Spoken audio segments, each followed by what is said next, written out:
and welcome to this little video about Chiaroscuro. Also, thank you so much for your wonderful comments on my last video, and if you are new, please subscribe.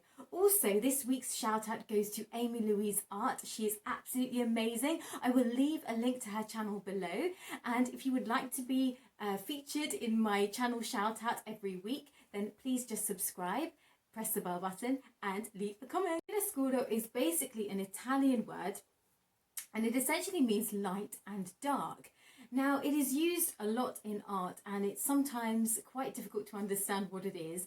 Quite often it's used in art classes, or you may hear it when you're going to a gallery, or perhaps you have some very fancy friends who talk about it and you think, what does that actually mean? And so it's actually quite an easy concept to understand.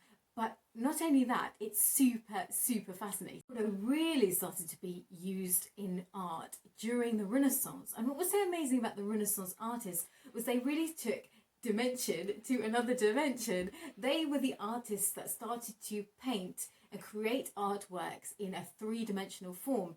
Before the Renaissance, a lot of art was very flat. It was very two-dimensional.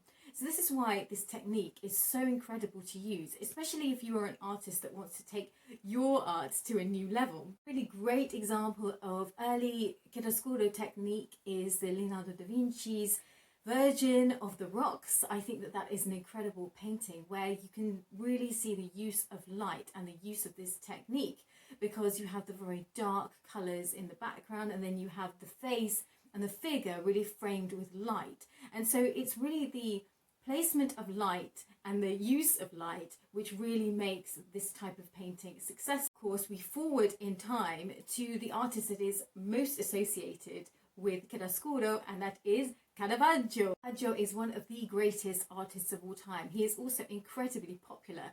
I think one of the reasons behind this is not only is his subject matter so fascinating, but he depicts his subject matter with an incredible level of technical skill. Caravaggio used the chiaroscuro technique to create the most amazing intensity in his work. You can see the high level of contrast in his paintings, and that really emphasizes the high drama in his work. What's so great about using really strong contrast with light and dark in your paintings is that you can create a super three-dimensional effect.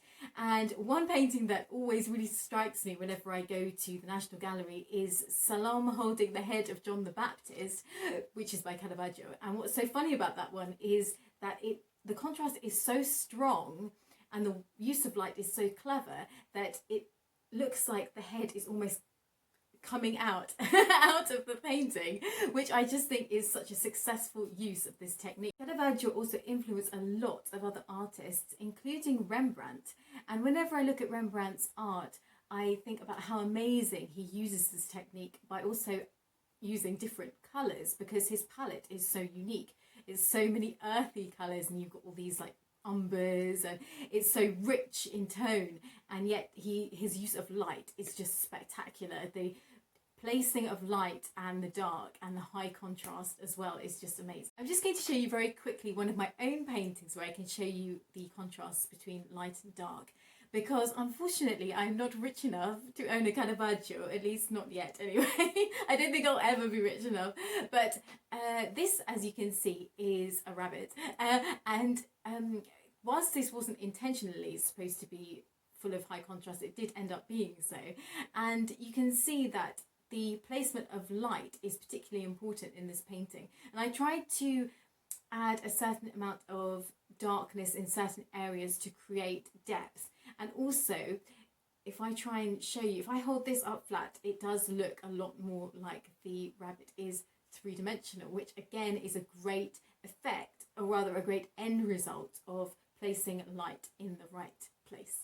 You enjoyed this little video about chiaroscuro, and I really hope that it was helpful. It's one of those words, there are so many actually, there are so many art terms that you hear, and sometimes you think you know the definition, but it can be very difficult to understand how to apply it in your art. So I do hope that this has been helpful, and I do think that if you start to apply certain techniques such as this one, it can take your art from the 2D world to the 3D world, which I think is so amazing. I think it really is a way to, separate yourself from perhaps all the 2D artist. I think that when you start to work more in a three-dimensional world, it can be more exciting. Of course, it's not for everyone, and it doesn't mean that working in a two-dimensional way is any way inferior to working in a three-dimensional way, but it's definitely something to try. Thank you very much for watching, and please leave me any questions about art in general in my comment section too, because it's sometimes difficult for me to think of video ideas, and I know that it's you know, helpful to define things in the art world, but at the same time,